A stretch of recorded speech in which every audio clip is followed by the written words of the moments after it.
वर्षा कुलकर्णी यांच्या सासू मनीषा कुलकर्णी वय 69 वर्ष यांना लिव्हर सिरोसिस आजार झाला होता. आजार इतका वाढला होता की डॉक्टरांनी पुढील उपचारासाठी लिव्हर ट्रान्सप्लांट करण्याचा सल्ला दिला होता. घरच्यांसाठी हा क्षण खूपच कठीण होता, कारण लिव्हर ट्रान्सप्लांट ही मोठी आणि जोखमीची प्रक्रिया असते. अशा परिस्थितीत त्यांची सून वर्षा कुलकर्णी यांनी उपचारासाठी वेगळा मार्ग शोधण्याचा प्रयत्न केला. माझं नाव वर्षा कुलकर्णी. माझ्या सासूबाईंचं नाव मनीषा कुलकर्णी. 68. आम्ही माळशिरस तालुक्यातील गिरवी गावात राहतो.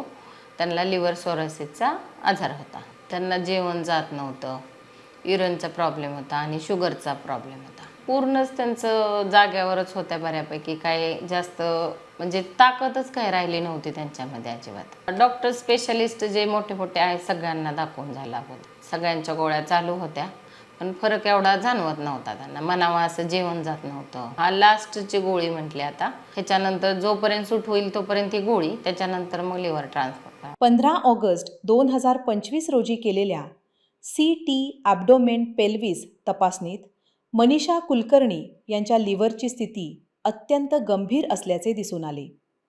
या रिपोर्टनुसार लिव्हरच्या पेशींमध्ये असामान्य वाढ होऊन अनेक छोट्या गाठी निर्माण झाल्या होत्या आणि लिव्हरचा आकारही कमी झाला होता. पोर्टल वेनचा आकार 15 मिलीमीटर इतका वाढलेला होता, जो लिव्हरवरील ताण दर्शवतो. याशिवाय पोटामध्ये मोठ्या प्रमाणात ॲसिटेस साचलेले दिसून आले. अशा गंभीर परिस्थितीत त्यांच्या कुटुंबाने मॉडर्न होमिओपॅथी उपचारांचा पर्याय निवडण्याचा निर्णय घेतला. मी ऑनलाईन यूट्यूबला चेक केल्यानंतर की आता कुठला पर्याय आहे हे बघायचं होतं मला.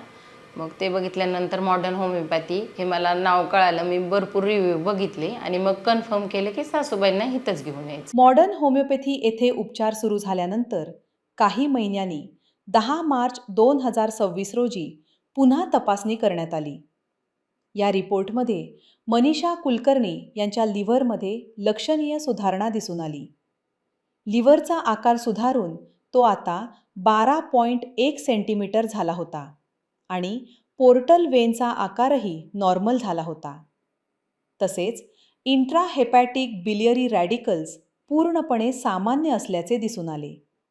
याशिवाय CBD म्हणजे कॉमन बाईल डक्ट डायलेटेड नसल्याने पित्तवाहिन्यांमध्ये कोणताही अडथळा नसल्याचे सूचित होत होते.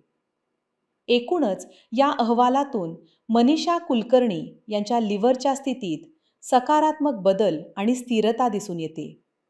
त्यांची तब्येत आधीपेक्षा सुधारली होती आणि लिव्हरच्या कार्यामध्येही सुधारणा दिसू लागली. ही सुधारणा इतकी सकारात्मक होती की पुढे लिव्हर ट्रान्सप्लांटची गरज राहणार नाही अशी आशा निर्माण झाली.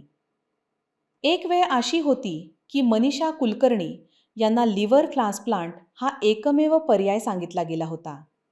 पण आज त्यांच्या आरोग्यात झालेली सुधारणा ही मॉडर्न होमिओपॅथी उपचारांमुळे शक्य झाली आहे. आता पूर्ण नॉर्मल आहे. आता पूर्वीसारखं जेवण जाते सगळं आहे. 1-1.5 महिन्यानंतर म्हणजे जेवण जायला लागलं आणि जेवण जायला लागल्यामुळे मग सगळंच व्यवस्थित झाली. पुन्हा तब्येत हालचाल पहिल्यासारखी. नाही तर कुठलंच काम नव्हतं करत, एवढं बसून राहायच्या. थकवा होता खूप. लिव्हर एकदम बारीक झाली होती, आता नॉर्मल साईज झाली त्याची आणि LFT पूर्ण नॉर्मल आहे. 2-3 रिपोर्ट काढून झाले आता त्याचे. डॉक्टर विजयकुमार माने यांचे औषधं खूपच चांगली आहेत. त्याच्यामुळं आमच्या सासूबाईंना खूप चांगला फरक पडलेला आहे. त्याच्यामुळं मी सगळ्यांना सांगते की सगळ्यांनी हे मेडिसिन घ्यावं आणि ह्याचे साईड इफेक्ट नाही आहेत आणि डॉक्टर पण खूप सहकार्य करतात.